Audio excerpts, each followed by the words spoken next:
Jakarta Timur telah lama menjadi medan pertempuran yang tersembunyi. Di balik hiruk-pikuk kota besar, di jalan-jalan sempit dan lorong-lorong gelap, ada kekuasaan yang lebih besar daripada hukum. Anton Samba, seorang preman yang sejak lama mengendalikan wilayah ini, telah menjadi simbol ketakutan. Warga setempat, dari pedagang kaki lima hingga pemilik toko kecil, hidup dalam bayang-bayang ketakutan. Mereka tahu, setiap malam, Anton dan anak buahnya akan berkeliling untuk menarik uang perlindungan, menghancurkan mereka yang mencoba menentang, dan menghukum yang tidak membayar. Mereka yang berani melawan, tak jarang menghilang tanpa jejak. Pemerintah, meski mengetahui apa yang terjadi, tak mampu bergerak banyak.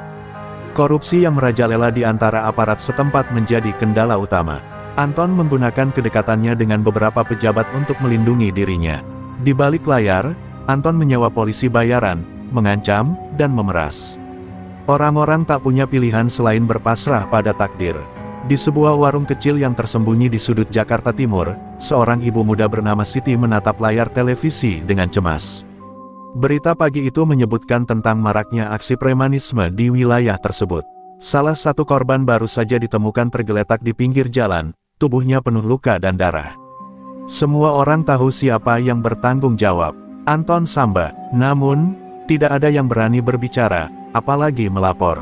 Siti menggigit bibir, menyeka air mata yang mulai mengalir. Ia khawatir suaminya, yang baru saja membuka usaha kecil di dekat pasar, bisa menjadi korban berikutnya. Sementara itu, di ruang kerjanya yang luas dan penuh dengan tumpukan laporan, Presiden Prabowo menatap peta Jakarta Timur. Berita tentang tindakan premanisme yang semakin parah sudah sampai ke telinganya. Ia merasa prihatin, namun juga marah. Keberadaan Anton Samba telah merusak stabilitas yang telah ia upayakan dengan susah payah selama ini. Prabowo tahu bahwa dia tidak bisa tinggal diam. Sebagai presiden, tugas utamanya adalah melindungi rakyat. Dan rakyat Jakarta Timur sedang berada dalam bahaya. Prabowo menatap layar ponselnya, membaca laporan dari intelijen yang mengungkapkan kekuatan Anton. Gerombolan Anton tidak hanya terdiri dari preman jalanan, tetapi juga para pemilik bisnis ilegal, pengedar narkoba, dan bahkan oknum-oknum yang berada di dalam tubuh kepolisian dan militer. Semua ini menciptakan jaring-jaring kekuasaan yang sulit dibongkar. Namun, Prabowo tidak gentar. Dia tahu apa yang harus dilakukan. Dengan ketegasan yang sudah dikenal, ia menyiapkan rencana besar untuk menuntaskan masalah ini. Namun, keputusan untuk turun tangan bukanlah hal yang mudah. Prabowo tahu betul bahwa ia akan menghadapi perlawanan sengit. Anton dan para pengikutnya tidak akan menyerah begitu saja. Mereka memiliki banyak senjata, pengalaman, dan loyalitas yang tinggi di kalangan anak buahnya. Tapi Prabowo sudah memutuskan, ia akan berjuang untuk menegakkan keadilan, tidak peduli seberapa besar harga yang harus dibayar. Pada malam yang sama, sebuah pertemuan rahasia berlangsung di kediaman Presiden. Beberapa pejabat tinggi keamanan negara berkumpul, mempersiapkan segala hal untuk operasi yang akan segera diluncurkan. Rencana tersebut tidak hanya mengandalkan kekuatan militer, tetapi juga intelijen yang mendalam. Semua pihak yang terlibat menyadari bahwa ini bukan hanya soal menumbangkan Anton, tetapi soal membangun kembali kepercayaan masyarakat terhadap negara.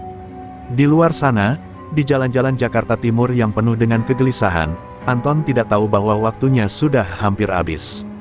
Ia merasa sangat berkuasa, tetapi saat matahari terbenam, sebuah badai sedang menuju ke arahnya.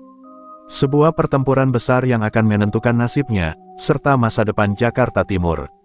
Telah dimulai. Di ruang kerjanya yang megah, Presiden Prabowo berdiri menatap jendela, matanya menembus kabut tebal yang menyelimuti Jakarta.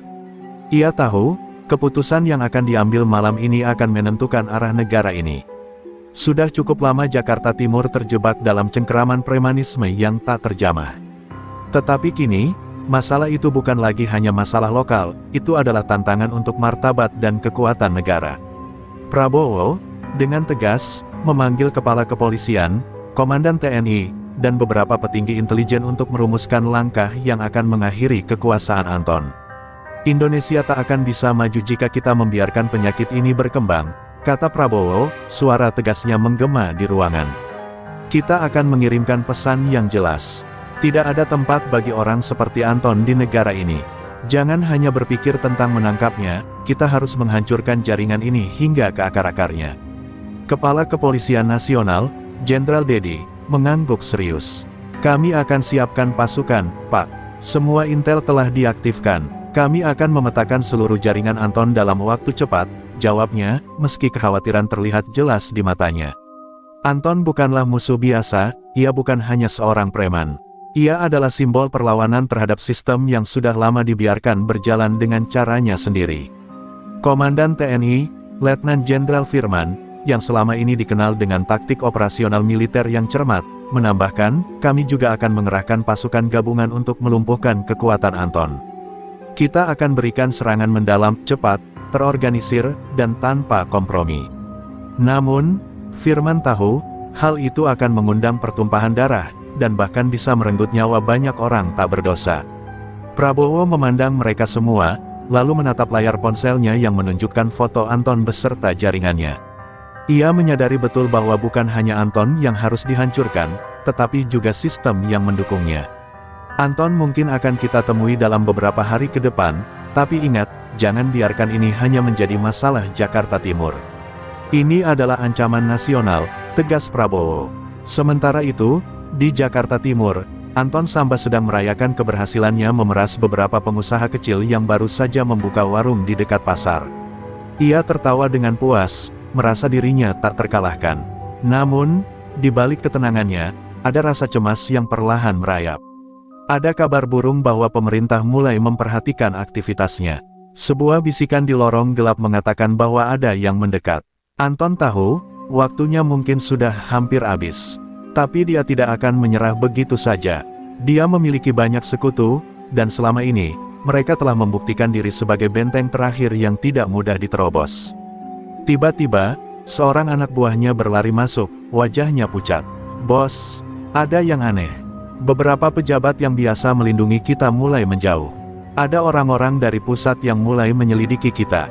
Anton menyeringai, meskipun hati kecilnya merasa ragu. Apa mereka pikir mereka bisa mengalahkan saya begitu saja? Kata Anton, mencoba menenangkan dirinya. Namun, sebuah perasaan aneh merayapi benaknya. Ia tahu, ketika pemerintah sudah mulai bergerak, itu artinya masa kejayaannya akan segera berakhir. Keputusan Prabowo sudah bulat. Dalam waktu 2 hari, operasi besar akan dimulai. Dengan segala persiapan yang matang, pasukan elit, intelijen, dan berbagai alat canggih akan siap menyergap Anton. Jakarta Timur akan menjadi medan perang, tempat di mana tak ada ruang untuk pelarian, hanya ada keberanian yang akan menentukan siapa yang bertahan dan siapa yang jatuh. Sebuah babak baru dalam perjuangan menegakkan keadilan akan segera dimulai. Di balik tembok-tembok Jakarta Timur yang penuh noda, Anton Samba merasakan desakan yang semakin kuat. Tak ada yang lebih mengerikan baginya selain ancaman dari kekuatan negara yang selama ini ia anggap lemah dan bisa dibeli. Namun kali ini, ada sesuatu yang berbeda. Telinganya mendengar kabar bahwa intelijen mulai mengendus gerakannya, dan pejabat-pejabat yang selama ini menjadi pelindungnya mulai menjauh. Anton merasa bahwa tak ada lagi tempat yang aman. Ia harus bertindak cepat dan keras. Gerombolannya, yang dikenal dengan sebutan anak jalanan, bukanlah kelompok biasa. Mereka terdiri dari mantan napi, eks-militer yang terbuang, hingga orang-orang yang hidup dalam bayang-bayang kesulitan ekonomi. Anton telah menguasai wilayah ini dengan tangan besi. Para anggotanya tidak hanya loyal, tetapi juga terlatih dalam pertempuran. Mereka tahu cara bertempur di medan sempit, bergerak seperti bayangan, dan menyerang tanpa peringatan. Anton memanfaatkan ketakutan dan kekacauan sebagai senjata utamanya. Di ruang bawah tanah markasnya, Anton duduk di kursi kulit yang sudah lusuh, diapit oleh anak buahnya yang tengah mempersiapkan senjata. Di meja depan, terdapat peta Jakarta Timur dengan tanda-tanda yang menunjukkan titik-titik strategis yang mereka kuasai. Anton memandang peta itu dengan mata penuh perhitungan. Kita tidak bisa hanya bertahan, katanya, suaranya tegas dan penuh kewaspadaan. Mereka akan datang untuk kita. Kita harus bersiap dengan segala cara. Salah satu anak buahnya, si Riko, seorang pria kekar dengan tatapan dingin, berbicara. Anton, mereka pasti akan datang dengan pasukan besar. Kita harus bergerak cepat dan menyebar. Kita punya jalur keluar yang aman, tapi jika mereka mengepung kita, kita akan habis. Anton menyeringai, tak terpengaruh. Kalian takut, jangan khawatir, Riko. Saya punya cara untuk menghadapi mereka. Kita akan buat mereka berpikir dua kali. Namun, meskipun Anton berusaha terlihat percaya diri, ia mulai merasakan tekanan yang luar biasa. Anak buahnya yang lain, si Maya, seorang wanita cerdas yang juga merupakan tangan kanan Anton, bisa melihat perubahan sikap Anton. "Bos, kita harus segera bertindak. Jika Prabowo dan pasukannya datang, kita harus siap menghadapi pertempuran yang lebih besar. Dan kali ini, kita tidak bisa lagi mengandalkan uang dan perlindungan dari dalam," ujar Maya dengan nada serius. Anton terdiam sejenak, matanya memandang jauh keluar jendela, seolah mencoba membaca situasi yang lebih besar. Pada saat yang bersamaan, di markas pasukan elit Prabowo, seluruh tim telah dipersiapkan untuk serangan besar. Rencana yang telah disusun selama berhari-hari mulai diterapkan. Prabowo memimpin rapat terakhir dengan Kepala Intelijen dan Komandan TNI. Mereka tahu bahwa untuk menghancurkan Anton, mereka harus menghindari jebakan yang bisa membuat operasi ini berbalik merugikan.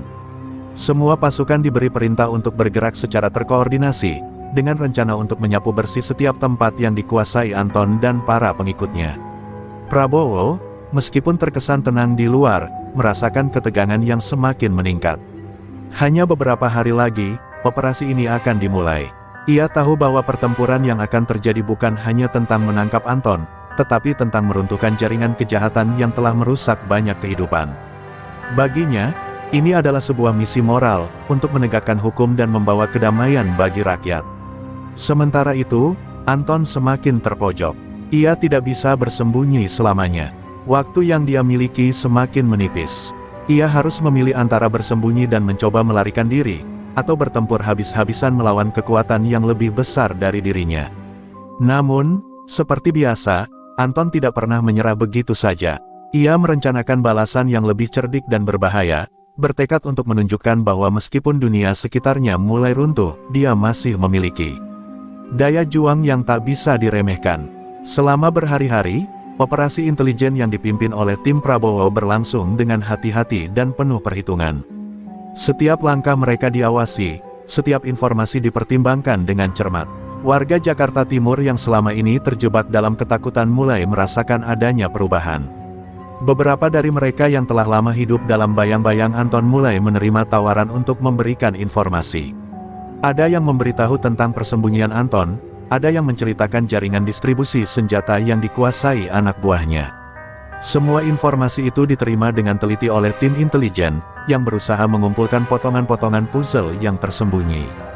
Prabowo memimpin langsung operasi ini dengan tangan besi, mengetahui bahwa waktu semakin mendesak.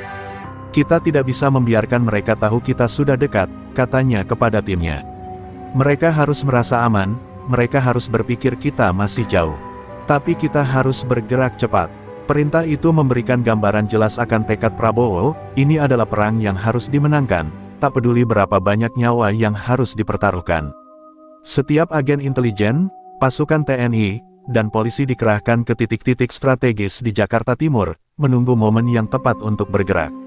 Di sisi lain, Anton, yang kini merasa semakin terdesak, tak bisa tidur nyenyak.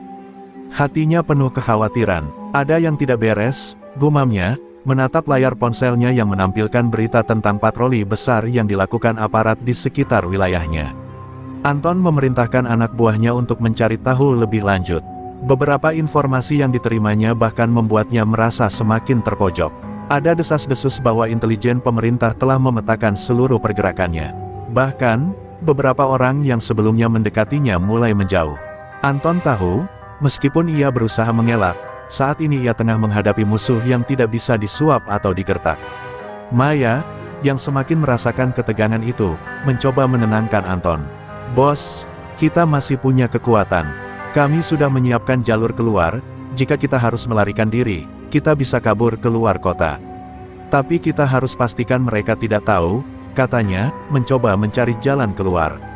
Namun, Anton tidak bisa menyembunyikan rasa cemasnya. "Maya, ini bukan sekadar pelarian. Kita sedang berhadapan dengan kekuatan yang lebih besar dari sekadar pasukan di jalanan. Kita harus berpikir lebih besar." Anton tahu bahwa kekuatan yang mereka hadapi bukan sekadar pasukan tentara, tetapi seluruh struktur negara yang kini mulai bergerak melawan mereka. Malam itu, Anton berkumpul dengan beberapa orang kepercayaannya di markas bawah tanah. Mereka duduk mengelilingi meja besar yang penuh dengan peta dan catatan.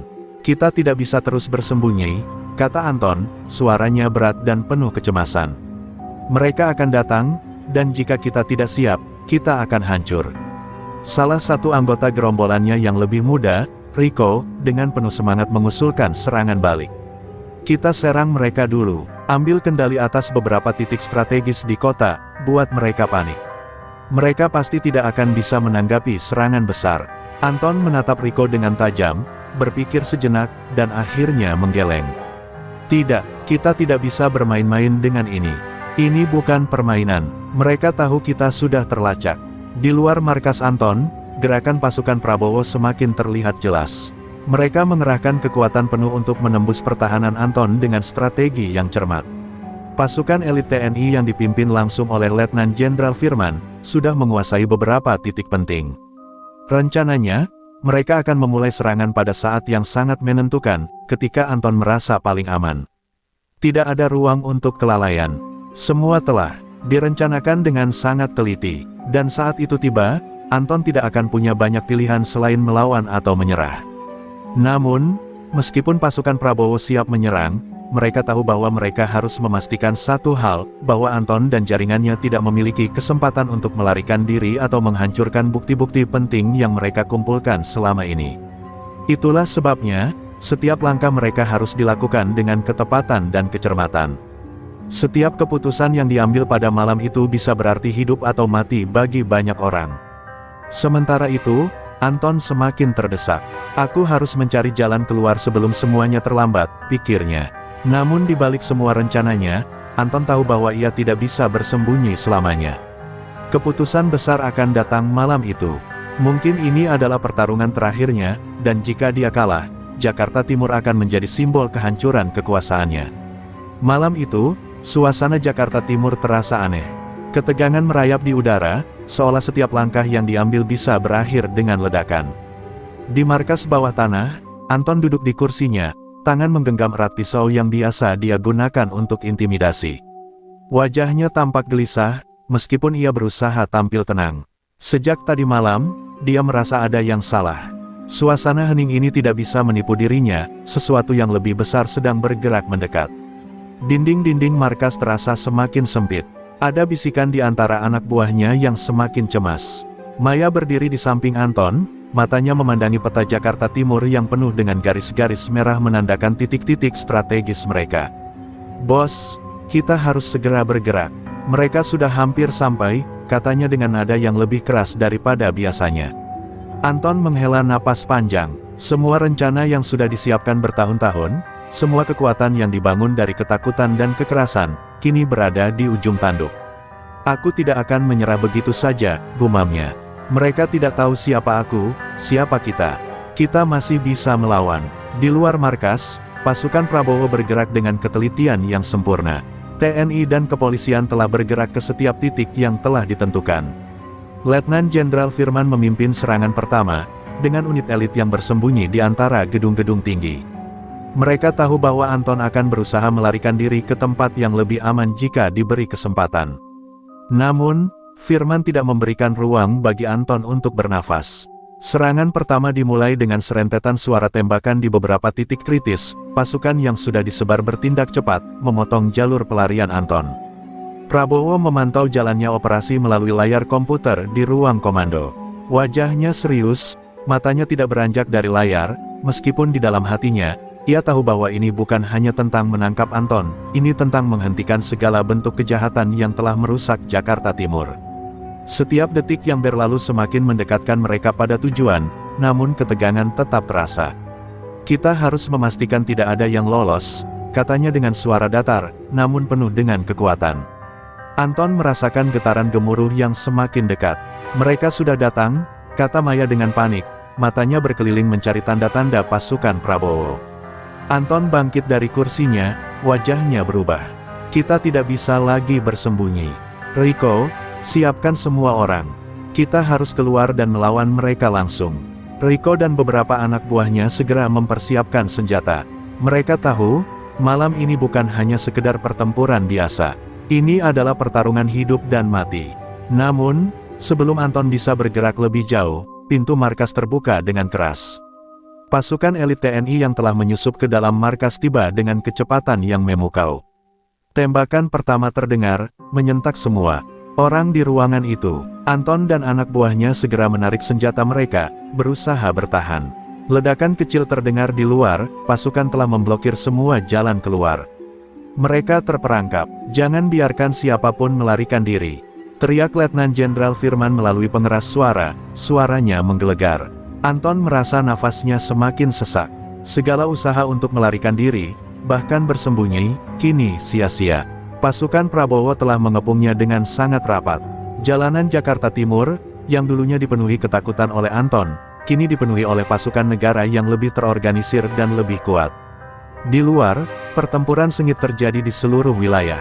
Pasukan Prabowo bergerak tanpa ampun, menggempur posisi-posisi yang diketahui dikuasai oleh anak buah Anton. Ada yang berlari, ada yang jatuh, namun pasukan Prabowo terus maju, tidak memberi kesempatan untuk melawan. Anton bisa merasakan bahwa dunia yang ia bangun dengan kekerasan kini mulai runtuh dengan cepat. Saat pasukannya yang tersisa mulai mundur, Anton tahu bahwa inilah akhir dari jalan panjangnya.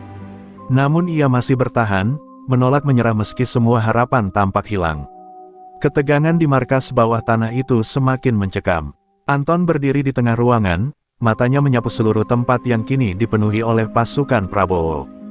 Hanya ada dua pilihan, melawan atau menyerah. Tidak ada ruang untuk mundur. Sekitar 10 orang anak buahnya yang tersisa bersiap di belakangnya, senjata terhunus, siap bertempur habis-habisan. Mereka semua tahu bahwa ini adalah perang terakhir mereka, dan jika kalah, tak ada lagi yang bisa mereka harapkan.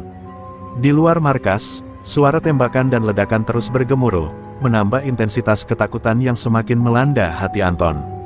"Maya, Riko," kata Anton dengan suara yang rendah namun penuh kekuatan, "kita tidak akan menyerah begitu saja. Mereka datang ke sini, dan kita akan membuat mereka membayar. Kita akan habisi mereka." Maya menatap Anton dengan mata penuh tekad, tetapi juga kekhawatiran. "Bos, kita kehabisan waktu. Mereka sudah mengepung seluruh wilayah ini. Kita tidak bisa bertahan lama." Anton menghela napas, merasakan beratnya tanggung jawab yang kini ada di pundaknya. Dalam satu keputusan, nasib seluruh anggotanya, bahkan hidupnya sendiri, bisa berakhir. Pintu markas terbuka lebar, dan sosok yang paling ditakuti oleh Anton muncul di ambang pintu, Letnan Jenderal Firman, komandan pasukan elit TNI, dengan wajah dingin dan penuh tekad. "Anton Samba," suara Firman menggema, "ini adalah akhir dari perjalananmu. Tidak ada lagi tempat untuk orang sepertimu di tanah ini." Anton menatap Firman dengan tatapan penuh kebencian. "Kau pikir kau bisa mengalahkanku begitu saja?" teriak Anton, suaranya penuh amarah. "Aku sudah membangun ini selama bertahun-tahun, dan kau tidak akan menghancurkannya begitu saja." Firman mengangkat tangan, memberi isyarat kepada pasukan untuk maju. Serangan dimulai dengan begitu cepat, begitu terorganisir. Tembakan demi tembakan meledak di seluruh ruangan, dan Anton bersama anak buahnya terpaksa berlindung di balik tumpukan meja dan dinding. Suasana semakin kacau, namun ada satu hal yang jelas, Anton tidak akan menyerah tanpa perlawanan. Ia memimpin serangan balasan dengan penuh semangat. Para pengikutnya berlari, menembak liar ke arah pasukan Prabowo, namun setiap langkah mereka disambut dengan tembakan yang lebih akurat dan lebih mematikan. Maya dan Riko bergerak dengan sigap, berusaha menghalangi pasukan Prabowo yang semakin mendekat. Mereka bertarung dengan keputusasaan, mencoba mempertahankan posisi mereka. Namun, perlahan-lahan, perlawanan mereka mulai melemah. Pasukan Prabowo tidak hanya lebih terlatih, tetapi juga lebih siap menghadapi setiap serangan yang datang. Sementara itu, Anton, dengan seluruh keberaniannya, terus bertarung dengan penuh kemarahan, berusaha membalas setiap serangan yang datang dengan kebencian yang mendalam. Di luar markas, Prabowo memantau situasi dengan hati-hati. Dia tahu bahwa ini adalah momen krusial, momen di mana Anton akan menentukan nasibnya. Prabowo, meskipun diam, merasakan ketegangan yang sama. Baginya, ini bukan hanya sekedar menumpas Anton, tetapi juga mengakhiri masa kelam di Jakarta Timur. "Setiap langkah yang diambil oleh pasukan harus tepat," ujar Prabowo dalam hati. "Jika Anton berhasil melarikan diri, kita akan kehilangan semuanya. Tidak ada ruang untuk kegagalan." Kembali di dalam markas, Anton mulai merasakan kelelahan fisik dan mental yang mendalam. Para anak buahnya yang tersisa mulai mengurangi perlawanan mereka. Satu persatu mereka jatuh, dan Anton tahu bahwa waktunya hampir habis. Tetapi di balik keputusasaan, ada satu pemikiran yang melintas, apakah benar-benar ada jalan keluar? Anton menatap keluar jendela, melihat pasukan Prabowo yang semakin mendekat, dan tiba-tiba teringat pada jalur pelarian yang dulu sempat ia persiapkan. Jika aku bisa mencapai jalur itu, pikirnya, tetapi hatinya masih dipenuhi keraguan. Maya, yang melihat kelelahan di mata Anton, bergegas mendekat. Bos, kita harus pergi sekarang. Mereka sudah menguasai semua posisi. Ini waktunya untuk melarikan diri. Anton menatap Maya sejenak, lalu menggeleng. Tidak, Maya, aku tidak akan lari seperti pengecut.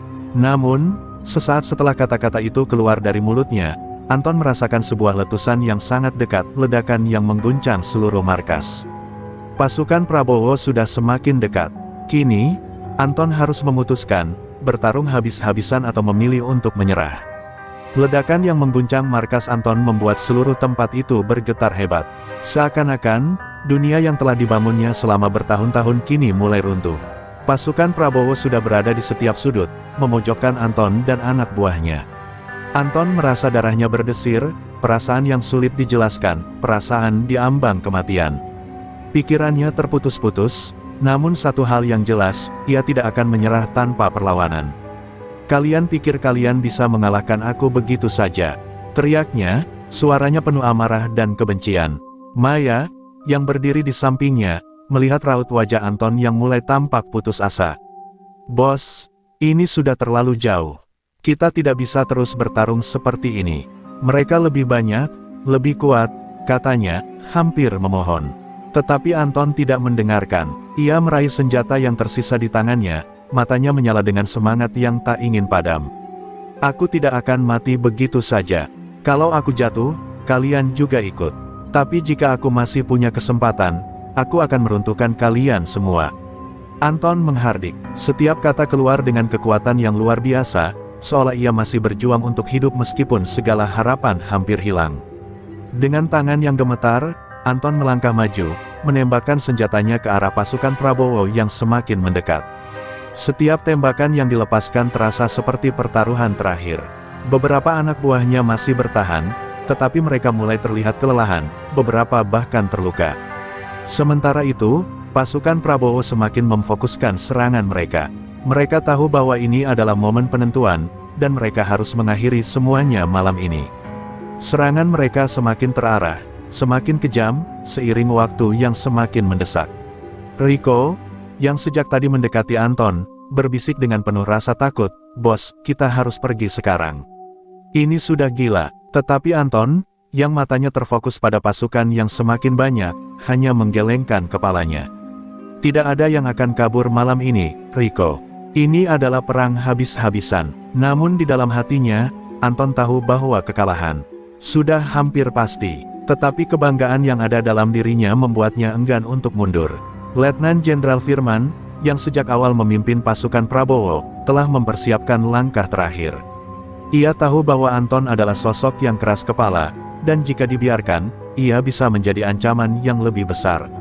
Selesaikan ini, perintahnya kepada pasukannya. Pasukan TNI pun mulai merangsek lebih cepat, semakin dekat dengan pusat markas di mana Anton dan sisa anak buahnya bertahan. Semakin banyak tembakan yang terdengar, semakin banyak ledakan yang mengguncang tanah. Di saat yang kritis, Anton merasa dunia sekitarnya mulai buram. Ia terhuyung-huyung, kelelahan dan terluka akibat tembakan yang mengenai bahunya. Namun ia terus bertahan. Sebuah gambar muncul dalam benaknya, gambaran ketika ia pertama kali datang ke Jakarta Timur, dengan tangan kosong, tetapi dengan ambisi yang membakar. Ia ingat betul bagaimana ia bisa menguasai setiap sudut wilayah itu, bagaimana ia membangun kekuatannya dari darah dan air mata. Namun sekarang, semuanya akan hancur dalam sekejap. Maya yang melihat Anton terjatuh, segera merangkak untuk mendekatinya. "Bos, bertahanlah," teriaknya, tetapi suaranya tenggelam dalam kebisingan pertempuran. Anton tersenyum lemah, darah mengalir dari tubuhnya. "Maya, sudah waktunya untuk berhenti. Aku tidak bisa lagi." Suara Anton lemah, namun penuh dengan keberanian yang tak akan pernah padam, meskipun tubuhnya hampir tidak mampu menahan beban itu. Sementara itu, pasukan Prabowo akhirnya berhasil memasuki ruang utama markas. Letnan Jenderal Firman memimpin, matanya tajam dan penuh tekad. "Anton Samba, ini akhir dari perjalananmu," katanya dengan suara datar. Anton, dengan sisa kekuatannya, mengangkat kepala dan menatap Firman, seolah memberikan perlawanan terakhir. Namun pada saat itu, sebuah tembakan terdengar, Anton akhirnya jatuh ke tanah, tubuhnya terkulai. Pertempuran itu berakhir, dan Jakarta Timur, yang selama ini dipenuhi oleh ketakutan dan kekerasan, akhirnya mendapatkan kedamaian yang sudah lama dinantikan. Hening sejenak, suara tembakan yang menggelegar tiba-tiba berhenti, seolah dunia semalam berdiam, menunggu sesuatu yang lebih besar. Anton, yang dulu dikenal dengan kekejamannya, tergeletak di atas lantai markas, tubuhnya terbujur kaku. Suasana yang tadinya penuh dengan kegaduhan kini berubah menjadi sepi, hanya suara langkah-langkah pasukan Prabowo yang menginjak tanah yang terdengar jelas. Wajah Anton tampak tenang dalam keheningan yang datang setelah pertempuran itu. Ia tidak lagi berteriak, tidak lagi melawan. Semua itu berakhir dalam satu tembakan yang memisahkan hidup dan mati. Letnan Jenderal Firman berdiri di samping tubuh Anton, matanya tak berniat untuk berpaling. Kemenangan itu sudah pasti, namun baginya, kemenangan seperti ini selalu terasa kosong. "Keadilan telah ditegakkan, Jakarta Timur bebas dari teror," ujar Firman, suaranya serak, namun tegas. Meski kata-katanya benar, Firman tahu bahwa ada harga yang harus dibayar. Banyak nyawa yang hilang, banyak jiwa yang terluka, dan bukan hanya Anton yang harus membayar mahal dalam pertempuran ini. Maya, yang sejak tadi berada di belakang Anton, berdiri dengan wajah penuh penyesalan. Dia melihat tubuh Anton terbaring tanpa nyawa, dan sejenak pikirannya melayang jauh. Dulu, ia ikut bergabung dengan Anton karena impian besar untuk menguasai wilayah ini, tetapi sekarang, di hadapan kenyataan pahit, ia merasa terperangkap dalam rasa bersalah yang dalam. "Bos," hanya kata itu yang bisa keluar dari mulutnya, meskipun hatinya ingin berteriak lebih banyak. Namun tidak ada waktu untuk itu, karena pasukan Prabowo sudah mulai bergerak untuk membersihkan sisa-sisa kekuasaan Anton. Prabowo, yang sejak awal memimpin operasi ini, akhirnya memasuki markas tersebut setelah pertempuran berakhir. Ia berdiri di hadapan tubuh Anton, matanya tajam menatap jenazah lawan yang telah lama mengancam ketertiban. Ada sedikit rasa kehilangan yang tidak bisa disembunyikan, meskipun ia tahu bahwa ini adalah kemenangan besar bagi negara. "Kita telah menuntaskan tugas," katanya dengan suara tegas. Namun, ini bukan hanya tentang Anton. Ini adalah tentang masa depan Jakarta Timur, tentang masa depan negara ini. Setelah beberapa saat, Prabowo menatap seluruh pasukannya dan memberi isyarat untuk memulai proses pembersihan dan pemulihan. "Kami harus memastikan bahwa ketertiban dapat kembali, dan agar tidak ada lagi yang mengisi kekosongan yang ditinggalkan oleh Anton. Kita harus menunjukkan bahwa hukum dan keadilan akan selalu menang," tegasnya. Tugas mereka belum selesai. Pembersihan wilayah harus segera dilakukan, dan kepercayaan rakyat harus dipulihkan. Perang melawan ketidakadilan memang sudah dimenangkan, tetapi banyak pekerjaan yang masih harus dilakukan. Di luar markas, pasukan Prabowo mulai mengevakuasi para tahanan yang sebelumnya berada di bawah kekuasaan Anton. Beberapa di antara mereka tampak kelelahan, namun ada harapan yang bersinar di mata mereka. Mereka tahu bahwa mereka kini bebas, dan bahwa mereka tidak lagi perlu hidup dalam ketakutan yang selama ini mereka alami. Di sisi lain, warga Jakarta Timur yang selama ini terpenjara dalam kekuasaan Anton, mulai keluar dari persembunyian mereka. Meskipun mereka masih terkejut dengan apa yang terjadi, mereka tahu bahwa malam itu adalah awal dari perubahan. Di sudut lain, Maya duduk di pinggir jalan, menatap kosong ke depan. Semua yang terjadi begitu cepat, begitu tak terduga. Perjalanan hidupnya dengan Anton berakhir dengan sebuah tragedi, tetapi ia tahu bahwa hidupnya tidak bisa terus berputar di tempat yang sama. Masa depan Jakarta Timur akan berbeda, dan ia harus mencari jalan baru untuk dirinya sendiri. Namun, perasaan bersalah yang terus membayangi membuat setiap langkah terasa berat. Bagaimana ia bisa melanjutkan hidup, setelah semua yang telah terjadi? Prabowo berdiri di depan pasukannya, menatap ke horizon. "Ini baru permulaan," katanya dengan suara penuh tekad. "Kita harus memastikan bahwa Jakarta Timur, dan seluruh Indonesia, tidak akan pernah lagi jatuh ke dalam kegelapan yang sama. Dengan langkah mantap, Prabowo bergerak menuju kantor Gubernur Jakarta Timur, memulai era baru yang penuh dengan tantangan dan harapan. Perjalanan mereka belum berakhir, dan mereka tahu bahwa pekerjaan untuk membangun kembali negeri ini baru saja dimulai. Jakarta Timur yang sebelumnya penuh dengan teror kini berubah drastis. Pagi itu, suasana kota yang gelap berubah menjadi lebih terang.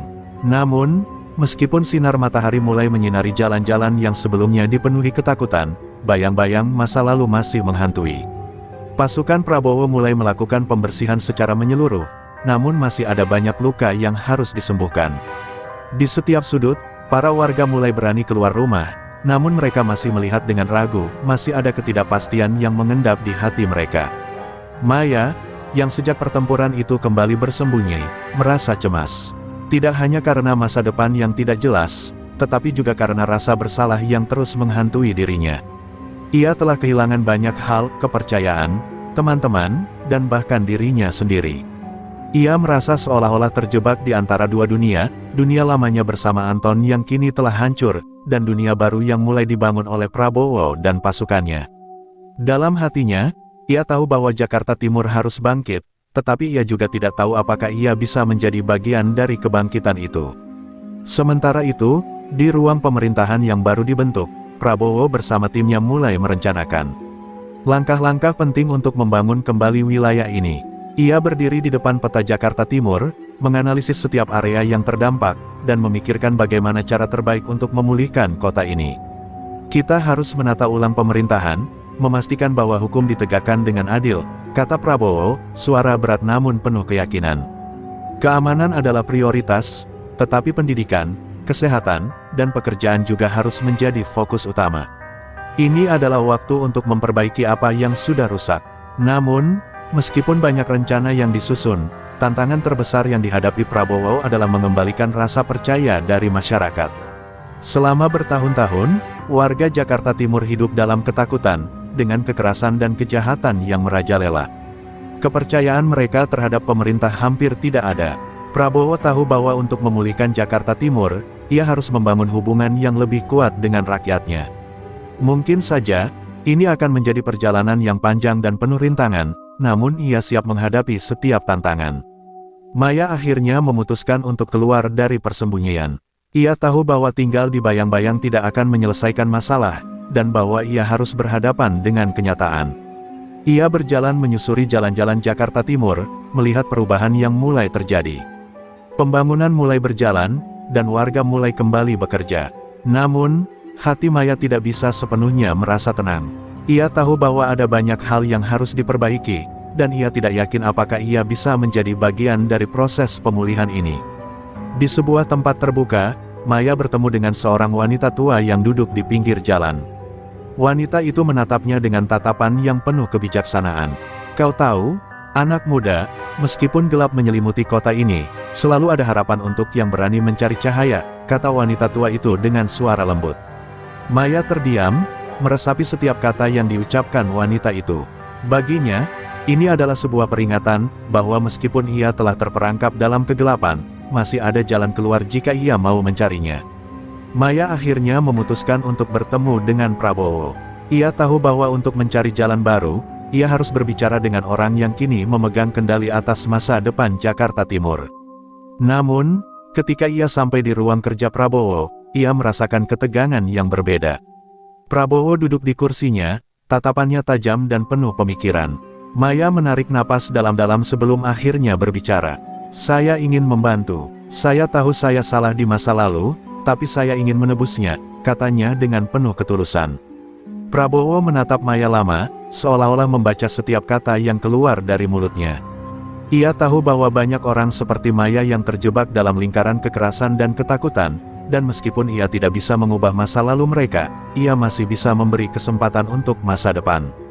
Kau ingin menebus kesalahanmu? Tanya Prabowo, suaranya berat namun ada harapan di dalamnya. Maka buktikan, dengan membantu membangun kota ini menjadi lebih baik. Tidak ada yang lebih kuat daripada niat tulus untuk memperbaiki diri. Maya mengangguk dengan mantap. Langkah pertama untuk menebus kesalahannya telah dimulai. Begitu juga dengan Jakarta Timur, meskipun jalan menuju pemulihan tidak akan mudah, ada cahaya di ujung terowongan. Dan seperti halnya kota ini, Maya pun mulai menata kembali hidupnya, berjuang untuk mendapatkan kembali kepercayaan yang telah hilang, satu langkah demi satu langkah. Maya kini berada di jalan yang tidak mudah. Langkahnya terasa berat, namun tekadnya semakin bulat. Ketika ia memutuskan untuk membantu Prabowo membangun kembali Jakarta Timur, ia tahu bahwa masa lalunya tidak akan pernah bisa sepenuhnya terhapus. Tetapi ia juga tahu, jika tidak ada perubahan yang dimulai dari dirinya sendiri, maka kota ini akan terus terperangkap dalam kegelapan.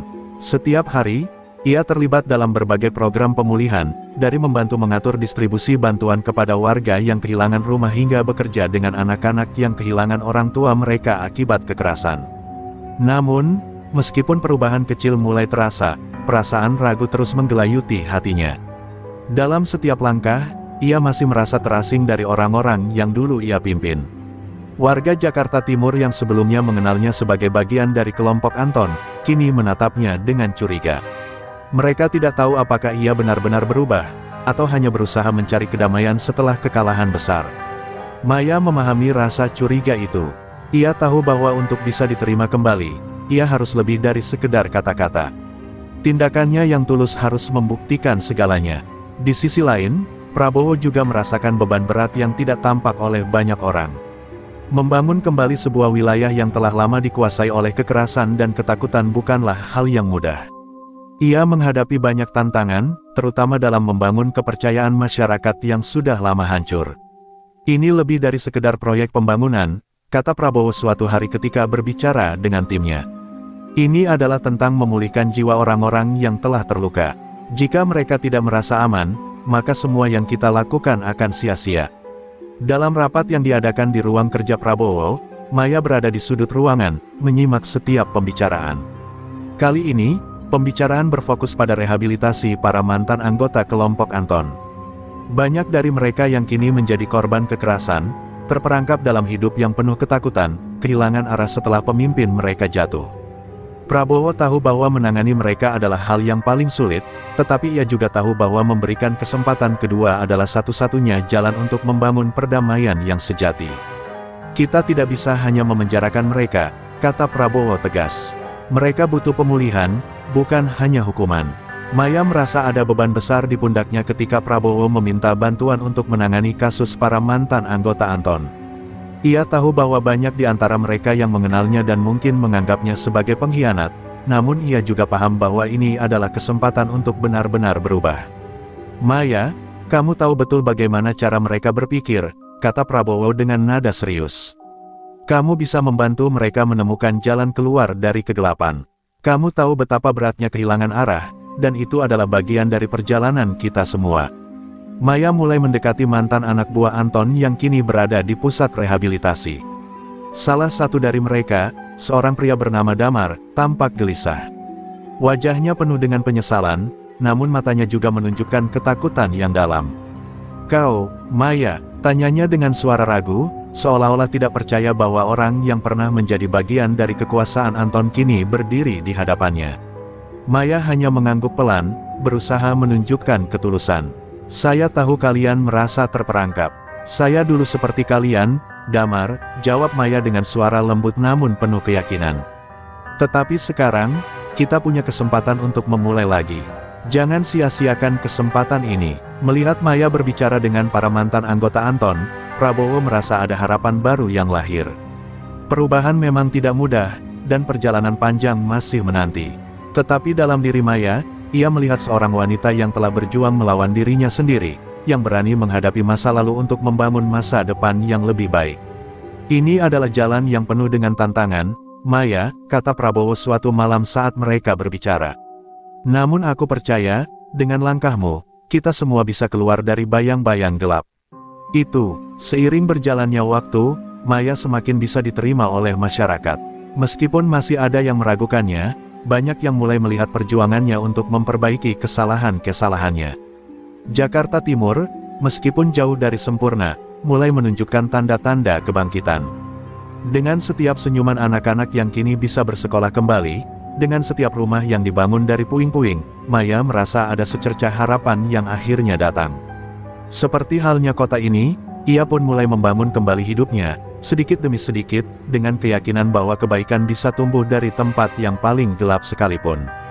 Maya berdiri di atas jembatan yang membentang di atas Kali Ciliwung, menatap ke arah langit yang mulai berwarna oranye saat senja datang. Kota Jakarta Timur yang dulu dikenal dengan ketegangan dan keputusasaan kini berubah perlahan, namun perubahan itu datang dengan harga yang sangat tinggi. Banyak warga yang masih memandangnya dengan ragu, masih teringat masa lalu yang penuh kekerasan, dan meskipun banyak yang mulai mempercayainya, ada banyak yang tetap terjebak dalam bayang-bayang ketakutan. Setiap langkah yang diambil Maya selalu diikuti oleh pertanyaan, apakah ia benar-benar bisa diterima sepenuhnya. Di sisi lain, Prabowo juga merasakan ketegangan yang sama. Meski pembangunan fisik dan ekonomi sudah mulai terlihat, ketegangan sosial masih menguar di udara. Pemerintahannya yang baru berdiri di atas fondasi yang rapuh, dan ia tahu bahwa jika langkah-langkahnya tidak hati-hati, segalanya bisa runtuh dalam sekejap. Setiap kali ia melihat Maya, ia tahu bahwa wanita ini telah melakukan lebih dari sekadar menebus kesalahan. Maya telah menjadi simbol perubahan, namun dengan posisi itu datang juga beban yang berat. Tidak ada yang bisa lari dari bayang-bayang masa lalu, kata Prabowo suatu sore, tatapannya jauh, seolah merenungi segala yang telah terjadi. Maya tidak bisa mengabaikan kata-kata Prabowo. Ia merasa terjebak antara keinginan untuk membangun kembali kepercayaan dan kenyataan bahwa banyak orang masih memandangnya dengan sinisme. Beberapa malam sebelumnya, seorang warga yang dulu pernah dekat dengannya menuduhnya sebagai pembelot, mengatakan bahwa ia hanyalah alat dari kekuasaan baru yang sedang berusaha menguasai Jakarta Timur. Meskipun kata-kata itu tajam, Maya mencoba untuk tetap tenang. Ia tahu bahwa waktu akan menjawab semuanya. Namun, kadang-kadang, luka lama itu datang kembali menghantui, menuntut balasan atas setiap pengkhianatan yang mereka anggap ia lakukan. Suatu pagi, ketika Maya sedang melakukan tugas rutinnya untuk membantu distribusi bantuan kepada warga, ia bertemu dengan seorang pria tua yang tampak mengenalnya.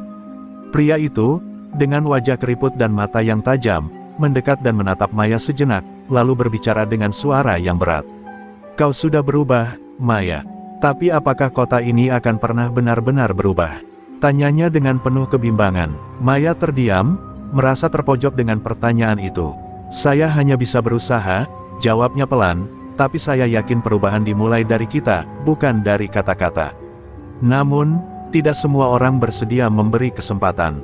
Beberapa kelompok yang masih memiliki ikatan dengan masa lalu, dengan kekuasaan Anton, terus menggerakkan benih-benih ketidakpuasan. Mereka menyebarkan rumor, mempermainkan ketakutan, dan berusaha merusak citra perubahan yang sedang dibangun. Maya tahu bahwa ancaman ini tidak hanya datang dari luar, tetapi juga dari dalam dirinya sendiri.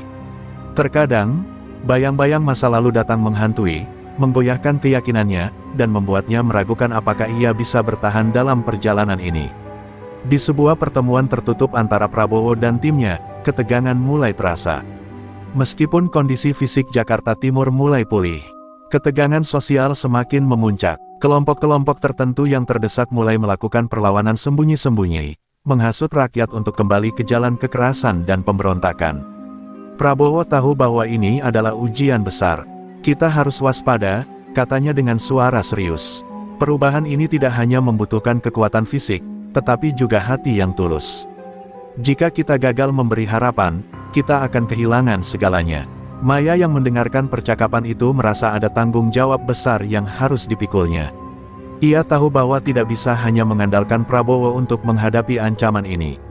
Ia harus turun langsung, berhadapan dengan mereka yang masih ragu akan perubahan. Namun, ia juga menyadari bahwa ada pertempuran batin yang lebih besar yang harus ia hadapi, pertempuran dengan dirinya sendiri, dengan masa lalunya yang tak bisa dilepaskan begitu saja. "Aku harus lebih kuat," pikirnya, "karena jika aku jatuh, seluruh perubahan ini akan runtuh." Waktu terus berjalan, dan meskipun banyak yang mulai melihat hasil positif dari upaya yang dilakukan, bayang-bayang masa lalu tetap mengintai. Maya semakin sering merasa terisolasi, terutama setelah beberapa pertemuan dengan warga yang masih menuduhnya sebagai bagian dari kekuasaan lama. Setiap langkah yang ia ambil selalu terasa seperti berjalan di atas tali tipis, satu kesalahan kecil dan semuanya bisa hancur. Namun, Dalam hati Maya ada sebuah kekuatan yang tidak bisa dihentikan. Ia tahu bahwa perubahan sejati dimulai dengan penerimaan, baik dari diri sendiri maupun dari orang lain. Dan ia bertekad untuk terus berjuang, tidak hanya untuk Jakarta Timur, tetapi juga untuk dirinya sendiri. Dengan tekad yang semakin membara, Maya melangkah maju, berusaha memperbaiki setiap keraguan yang ada di hatinya dan di hati orang-orang yang melihatnya. Setiap hari adalah pertempuran baru, tetapi ia tahu bahwa setiap langkah kecil yang ia ambil adalah bagian dari perubahan besar yang sedang terjadi. Di tengah malam yang sunyi, Maya duduk di sebuah bangku di taman kota yang baru dibangun, merenung tentang perjalanan yang telah ia tempuh. Pembangunan fisik Jakarta Timur sudah jauh lebih baik, namun masih banyak hati yang belum sepenuhnya menerima. Setiap malam, ia merasakan beban yang semakin berat. Setiap langkahnya di jalanan yang lebih bersih dan teratur masih dihantui oleh bisikan masa lalu yang terus menggema dalam pikirannya. Tak jarang ia merasa seperti ada bayang-bayang yang mengikutinya, yang selalu mengingatkan akan siapa dirinya dulu. Meskipun ia telah berubah, perasaan tidak aman masih menghantui banyak orang. Tiba-tiba, suara langkah kaki memecah kesunyian malam. Maya menoleh dan melihat seorang pria yang mendekat. Itu adalah Damar, salah satu mantan anak buah Anton yang kini tengah mengikuti program rehabilitasi. Wajahnya masih terlihat cemas, tapi ada sesuatu dalam tatapannya yang berbeda, sebuah harapan yang perlahan muncul. "Maya," katanya dengan suara pelan, "kau tahu, banyak yang ingin berubah, tapi kami takut. Kami takut tidak diterima, takut bahwa masa lalu kami akan selalu mengejar kami." Maya menatapnya dalam-dalam, merasakan kesakitan yang tersembunyi di balik kata-kata itu. Ia meraih tangan Damar dengan lembut, memberi isyarat bahwa ia mengerti. "Aku juga takut, Damar," jawab Maya dengan jujur, "takut bahwa meskipun aku berusaha, tidak ada yang akan memaafkanku. Tetapi aku tahu, kita hanya bisa melangkah maju, meskipun kadang kita harus berjalan dalam kegelapan." Damar terdiam, seolah kata-kata Maya mengena dalam hatinya. Maya tahu bahwa ini adalah salah satu momen penting, momen di mana mereka bisa saling menguatkan untuk menghadapi ketakutan yang ada di dalam diri mereka masing-masing. Beberapa hari setelah pertemuan itu, sebuah insiden kecil terjadi yang mengguncang ketenangan Jakarta Timur. Sebuah kelompok yang masih terikat dengan masa lalu Anton mulai beraksi kembali, merusak beberapa fasilitas yang baru saja dibangun. Mereka menyebarkan propaganda, mencoba merusak citra perubahan yang telah dilakukan oleh Prabowo dan Maya. Berita tentang insiden ini segera menyebar, dan banyak warga mulai ragu lagi tentang apakah perdamaian ini akan bertahan. Rasa takut mulai menyebar kembali, dan masyarakat yang baru mulai merasakan ketenangan kembali terjebak dalam kecemasan. Maya tidak bisa tinggal diam.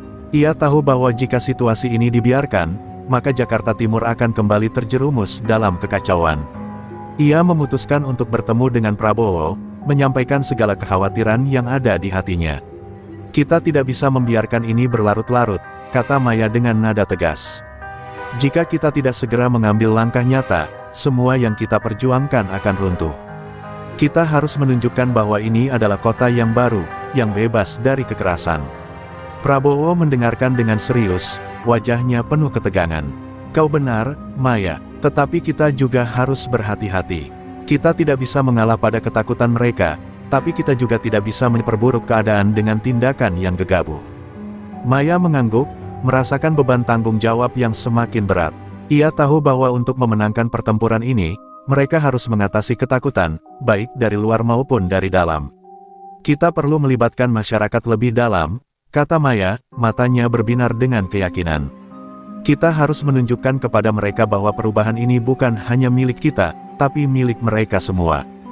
Jika mereka tidak merasa bagian dari perubahan ini, maka mereka tidak akan percaya bahwa itu nyata." Prabowo menatapnya dengan penuh perhatian. "Aku akan mengatur pertemuan dengan warga.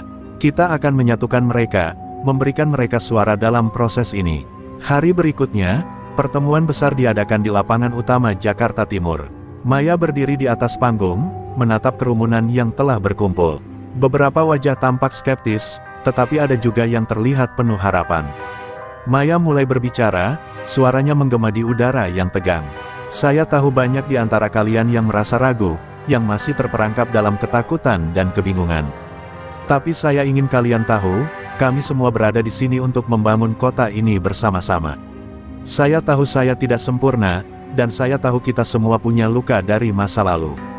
Tetapi luka itu bisa sembuh jika kita mau berjuang bersama, jika kita mau saling percaya. Prabowo berdiri di samping Maya, menguatkan setiap kata yang ia ucapkan. Ini adalah rumah kita, katanya dengan suara yang penuh ketegasan. Kita tidak akan membiarkan siapapun merusak kebersamaan ini. Perubahan ini adalah milik kita semua, dan kita akan melindunginya dengan segala cara. Kerumunan itu hening sejenak, seolah mencerna kata-kata yang baru saja diucapkan. Maya bisa merasakan ketegangan mulai mencair, sedikit demi sedikit. Meskipun masih ada keraguan, ada juga secercah harapan yang kembali muncul di mata mereka. Setelah pertemuan itu, Maya merasa sedikit lega. Meskipun tantangan masih sangat besar, ada perasaan bahwa mereka mulai bergerak ke arah yang benar. Jakarta Timur mungkin masih dihantui oleh bayang-bayang masa lalu, tetapi satu hal yang pasti, mereka semua mulai menyadari bahwa untuk maju, mereka harus menghadapi ketakutan itu bersama-sama.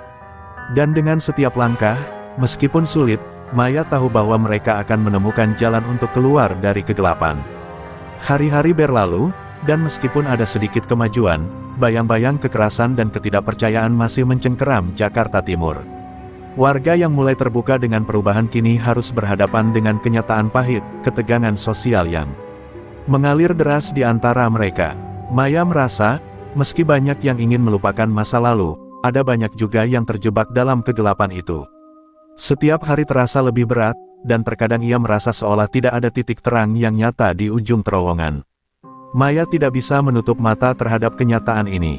Semakin lama ia berada di tengah masyarakat, semakin ia menyadari bahwa luka lama belum sembuh sepenuhnya. Banyak yang masih memendam kebencian, terutama terhadap kelompok-kelompok yang terlibat dalam pemberontakan, dan beberapa dari mereka mulai mengangkat kepala, berusaha mengusik ketenangan yang baru saja mulai tercipta. Kepercayaan masyarakat yang mulai dibangun dengan susah payah itu terancam runtuh lagi, hanya karena tindakan segelintir orang yang tidak puas dengan keadaan.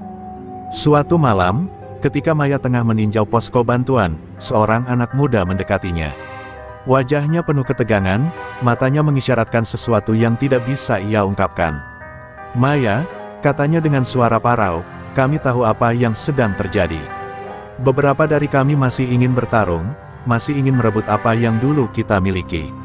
Apa yang kau perjuangkan itu tidak akan bertahan lama." Maya menatap anak muda itu, merasakan ketegangan yang memancar dari dirinya. "Kau yakin itu yang kau inginkan?" tanya Maya dengan penuh pengertian. "Apa yang kita miliki sekarang ini, meski belum sempurna, adalah kesempatan kita untuk berubah. Jika kita terus berpikir untuk kembali ke masa lalu, kita hanya akan menghancurkan segalanya." Namun, kata-kata Maya tidak cukup untuk mengubah tekad anak muda itu. Ia pergi dengan langkah cepat, meninggalkan Maya yang kini diliputi perasaan cemas. Maya tahu bahwa banyak yang masih terjebak dalam pemikiran lama, dan kelompok kecil yang mulai menentang perubahan itu bisa jadi ancaman besar. Ia segera menghubungi Prabowo untuk memberitahu situasi yang semakin memanas. "Prabowo, kita perlu bertindak sekarang. Mereka yang menentang perubahan sudah mulai bergerak, dan jika kita tidak cepat, semuanya bisa hancur," kata Maya dengan tegas di telepon. Prabowo mendengarkan dengan seksama, namun ekspresinya tetap tenang. "Kita tidak bisa terburu-buru, Maya," jawabnya. "Langkah kita harus penuh pertimbangan. Jika kita membuat keputusan gegabah, kita hanya akan memperburuk keadaan." Namun, dalam hati Maya, ia merasakan adanya ancaman yang semakin nyata. "Kita tidak bisa menunggu sampai semuanya terlambat, Prabowo. Kepercayaan mereka pada kita semakin tipis. Kita harus bergerak lebih cepat," katanya dengan penuh urgensi. Setelah beberapa saat hening, Prabowo akhirnya mengangguk. "Baiklah, kita akan pertemukan semua pihak yang terlibat, dan kita akan cari solusi bersama. Tapi ingat, kita tidak bisa menghadapi ini sendirian." Di tengah kebuntuan itu, Maya merasa dirinya berada di titik terendah. Ia mulai meragukan apakah semua yang telah mereka perjuangkan bisa bertahan. Selama ini, ia telah bekerja tanpa henti, berusaha memperbaiki kesalahan-kesalahannya di masa lalu. Tetapi, dalam setiap langkahnya, ia merasa semakin terasing. Banyak yang masih melihatnya sebagai bagian dari masa lalu yang kelam. Bahkan, beberapa orang yang pernah ia bantu merasa ragu, bertanya-tanya apakah Maya benar-benar dapat dipercaya. Kepercayaan itu, yang seharusnya menjadi dasar dari segala perubahan, mulai luntur sedikit demi sedikit. Namun, di tengah kegalauan itu, Maya teringat kembali pada kata-kata Damar beberapa waktu lalu. Kita harus terus berjalan, meski langkah kita terasa berat. Kata-kata itu menguatkan hatinya. Ia tidak bisa mundur, tidak bisa membiarkan ketakutan merusak apa yang telah mereka bangun bersama. Meski banyak rintangan, meski banyak yang tidak mempercayainya, ia tahu bahwa ia harus melangkah maju. Setiap perjalanan memang penuh dengan tantangan, tetapi jika ia berhenti sekarang, maka semuanya akan sia-sia. Maya kembali menemui Prabowo, yang kali ini menyetujui untuk mengadakan pertemuan besar dengan seluruh elemen masyarakat, baik yang mendukung maupun yang menentang perubahan. Mereka tahu bahwa satu-satunya cara untuk menyelesaikan ketegangan ini adalah dengan duduk bersama, mencari solusi yang adil bagi semua pihak. Pertemuan itu akan menjadi ujian besar bagi mereka semua, dan bagi Maya, itu adalah kesempatan terakhir untuk membuktikan bahwa perubahan ini bukan hanya untuk segelintir orang, tetapi untuk seluruh Jakarta Timur. Ia tidak akan membiarkan bayang-bayang masa lalu menguasai masa depan. Setiap keputusan yang mereka buat kini terasa begitu berat, tetapi Maya tahu bahwa tidak ada jalan lain. Dengan hati yang penuh keraguan, namun juga penuh tekad, ia melangkah ke depan, siap menghadapi apapun yang datang, dan berjanji untuk tidak mundur, meskipun dunia terasa semakin gelap di sekelilingnya. Hari yang ditunggu akhirnya datang. Pertemuan besar yang diadakan Prabowo dan Maya di lapangan utama Jakarta Timur menghadirkan ribuan warga, dari yang masih mendukung perubahan hingga mereka yang terjebak dalam kebimbangan dan ketakutan. Suasana di lapangan itu tegang, udara yang panas tak mengurangi beban yang menggelayuti setiap orang yang hadir. Maya merasa seperti berada di panggung besar, dengan seluruh dunia mengamatinya. Ia tahu, jika pertemuan ini gagal, maka tak ada lagi jalan bagi mereka untuk menghindari kehancuran. Saat pertemuan dimulai, Maya berdiri di samping Prabowo, matanya memandang ke kerumunan yang tampak ragu. Ada begitu banyak wajah yang dikenalnya, tapi kali ini mereka tampak asing, tercerai-berai, penuh kecurigaan. Ia merasa seolah berhadapan dengan masa lalu yang tak bisa dilepaskan. Tangan Maya sedikit gemetar, namun ia berusaha mengendalikannya. "Saudara-saudara sekalian," katanya dengan suara yang dalam, berusaha menenangkan kegelisahannya, "kami tahu bahwa kalian masih menyimpan luka, rasa kecewa, dan ketakutan. Tetapi kita semua ada di sini untuk satu tujuan yang sama, untuk Jakarta Timur yang lebih baik." Prabowo kemudian melanjutkan, dengan nada suara yang penuh wibawa. "Kami sadar bahwa banyak di antara kalian yang merasa perubahan ini belum cukup. Namun, kami percaya, bahwa hanya dengan bersatu kita bisa mengatasi segala tantangan. Jangan biarkan masa lalu mengendalikan kita. Masa depan kita ada di tangan kita sendiri." Prabowo mengamati reaksi orang-orang di sekitarnya, tampak beberapa wajah yang mulai tergerak, tetapi juga ada yang masih penuh keraguan. Maya tahu, ini bukan hanya soal kata-kata, tetapi tentang tindakan nyata yang harus diambil untuk meyakinkan mereka. Namun, tak lama setelah itu, seorang pria tua yang dikenal sebagai salah satu pemimpin gerombolan yang menentang perubahan berdiri di tengah kerumunan. Wajahnya keras, matanya tajam penuh amarah. "Kalian pikir kami bisa dipermainkan dengan kata-kata manis?" Suara pria itu menggema. "Kami yang dulu berjuang, yang pernah menguasai Jakarta Timur, tidak akan menerima perubahan ini tanpa perlawanan. Kalian adalah bagian dari sistem yang sama yang dulu menindas kami." Suara-suara lain mulai berdengung, beberapa pendukungnya mulai mengangkat tangan, memberi dukungan. Maya merasakan ketegangan semakin menebal, tapi ia tahu bahwa inilah saatnya untuk menunjukkan bahwa ia tidak akan mundur. Dengan langkah mantap, ia maju ke depan, berdiri di samping Prabowo yang menatap pria itu dengan tajam. "Kami tidak meminta kalian untuk melupakan masa lalu," ujar Maya dengan suara yang tegas. "Tetapi jika kita terus merangkul kebencian, jika kita terus berjalan dalam bayang-bayang masa lalu, kita tidak akan pernah mencapai perdamaian. Saya berada di sini bukan sebagai bagian dari kekuasaan, saya di sini sebagai seseorang yang ingin melihat perubahan nyata terjadi." Tiba-tiba, suara kerumunan kembali menggema, sebagian mulai mendukung, tetapi ada juga yang masih ragu. Prabowo yang menyaksikan ketegangan ini, melangkah maju dengan penuh keyakinan. "Ini adalah titik penentu," katanya dengan suara yang penuh kekuatan. "Kita bisa memilih untuk terus berperang, atau kita bisa memilih untuk berdamai dan membangun masa depan bersama. Tetapi ingat, Jika kita terus-menerus berperang, kita semua akan kehilangan. Ini adalah kesempatan kita untuk menulis sejarah baru. Namun, sebelum pertemuan bisa mencapai kesimpulan, seorang pemuda yang merupakan bagian dari kelompok yang menentang perubahan itu berteriak dengan keras. Kalian hanya membodohi kami, tidak ada yang berubah, hanya wajah baru yang sama.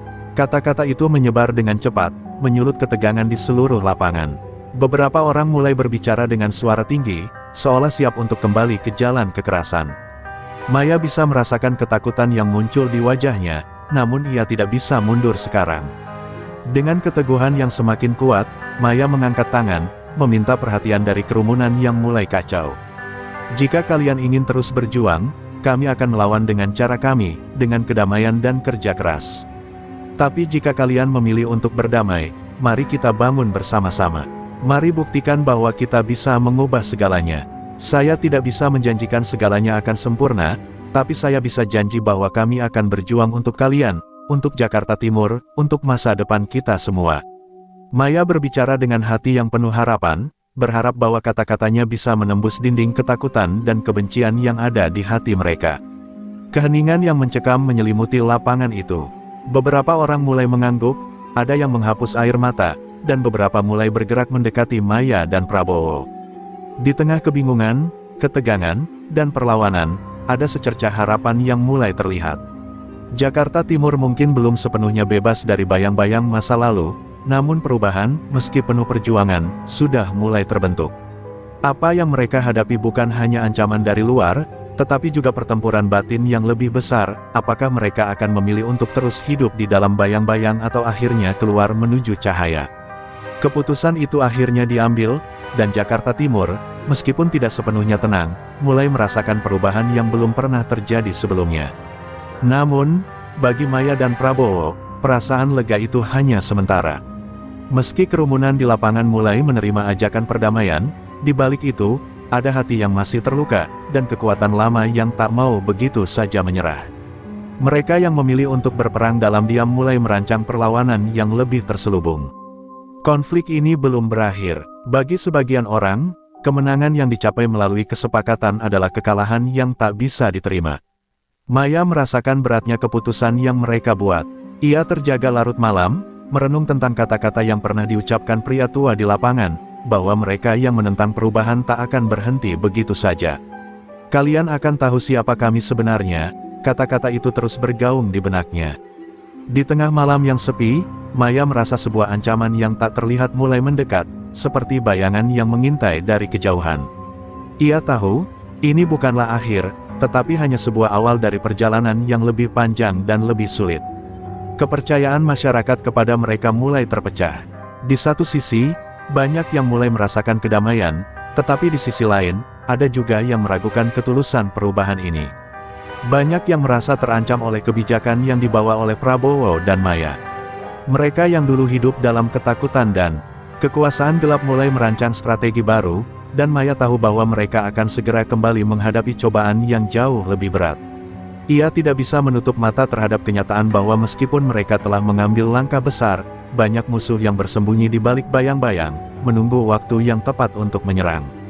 Pada suatu malam yang mendung, Maya menerima pesan singkat yang membuat jantungnya berdegup kencang. Pesan itu datang dari Damar, anak muda yang dulu sempat ragu dengan perubahan, namun kini menjadi salah satu yang paling setia mendukungnya. Maya, ada yang tidak beres. Mereka mulai bergerak lagi. Ada yang berniat membuat keos di jalanan. Aku baru saja melihat beberapa orang yang dulu bekerja untuk Anton. Mereka tampaknya siap melakukan serangan besar, tulisnya. Maya merasa darahnya mengalir cepat, tetapi ia berusaha menenangkan dirinya. Aku harus segera berbicara dengan Prabowo, pikirnya. Dengan cepat, Maya menghubungi Prabowo, yang segera mengatur pertemuan darurat dengan tim keamanan. Mereka tahu bahwa situasi ini semakin memburuk. Jika mereka tidak bertindak cepat, Jakarta Timur bisa kembali terjerumus ke dalam kekacauan yang tak terkendali. Namun, mereka juga menyadari bahwa mereka tidak bisa bertindak gegabah. Setiap keputusan yang diambil akan menjadi pertaruhan besar bagi masa depan kota ini. Maya tahu, ia tidak hanya bertarung untuk Jakarta Timur, tetapi untuk semua orang yang masih berharap akan perubahan yang lebih baik. Maya dan Prabowo akhirnya memutuskan untuk melakukan penggerebekan terhadap kelompok yang diduga akan melakukan serangan. Dengan bantuan Damar dan beberapa anak muda yang telah bergabung dalam rehabilitasi, mereka menyusun rencana matang. Semua orang yang terlibat tahu bahwa ini adalah langkah yang sangat berisiko. Jika mereka gagal, bukan hanya Jakarta Timur yang akan terancam, tetapi juga mereka akan kehilangan kepercayaan masyarakat. Namun, mereka juga tahu bahwa jika tidak bertindak, masa depan kota ini akan kembali diambil alih oleh mereka yang lebih memilih kekerasan daripada perdamaian. Malam itu, Maya merasakan ketegangan yang sangat dalam. Ia tahu bahwa perjalanan mereka baru saja dimulai, dan kali ini bukan hanya soal membangun kota, tetapi tentang menjaga apa yang telah mereka raih. Setelah berjam-jam menyiapkan segala sesuatunya, akhirnya tiba saatnya. Maya berdiri di depan pintu, menatap Prabowo yang tengah menyiapkan pasukannya. "Apapun yang terjadi, kita harus terus maju," kata Maya, matanya penuh tekad. Prabowo mengangguk, memberikan tanda bahwa mereka akan melangkah bersama. Mereka melangkah keluar, dengan hati yang dipenuhi harapan, tetapi juga kesadaran penuh akan risiko yang mereka hadapi. Meskipun tantangan itu mengerikan, Maya tahu bahwa mereka harus berani menghadapi kenyataan ini. Jika Jakarta Timur ingin bertahan, mereka harus siap untuk menghadapi ancaman dari pihak manapun. Namun, Maya juga sadar bahwa dalam perjuangan ini, bukan hanya keberanian yang diperlukan, tetapi juga hati yang tulus dan niat yang benar. Dan dengan itu, mereka memasuki malam yang penuh ketegangan, sebuah malam yang akan mengubah nasib Jakarta Timur selamanya. Malam itu terasa lebih gelap dari biasanya. Setiap langkah yang diambil Maya dan Prabowo terasa semakin berat, seakan beban yang mereka pikul semakin besar.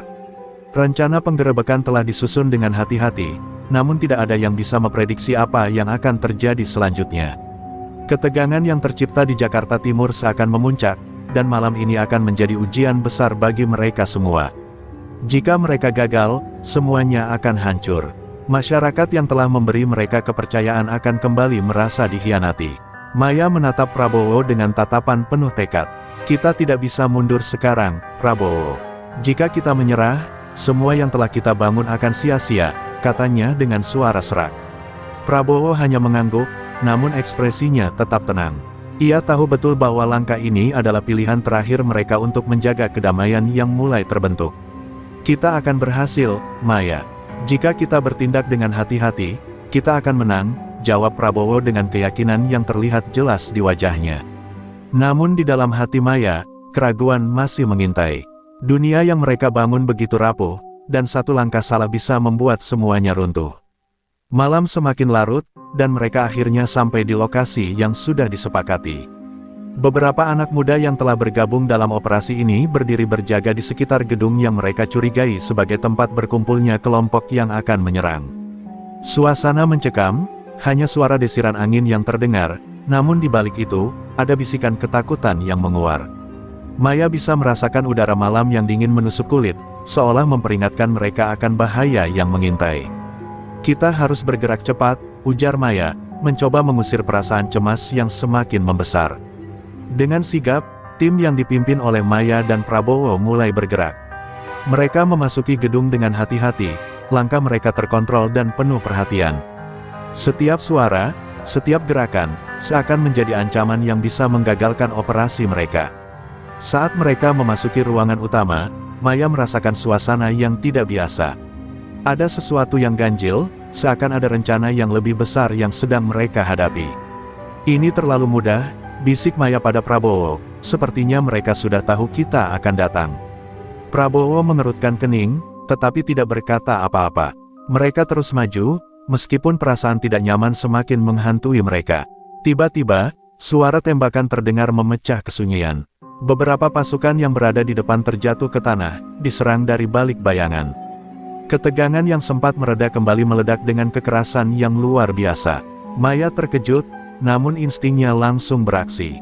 Ia segera bersembunyi di balik dinding, menunggu kesempatan untuk melawan. Prabowo memerintahkan pasukannya untuk mundur sejenak dan mengambil posisi yang lebih aman. "Ini jebakan," teriaknya. Maya bisa merasakan adrenalin yang mengalir deras, namun di sisi lain, rasa takut mulai menguasai dirinya.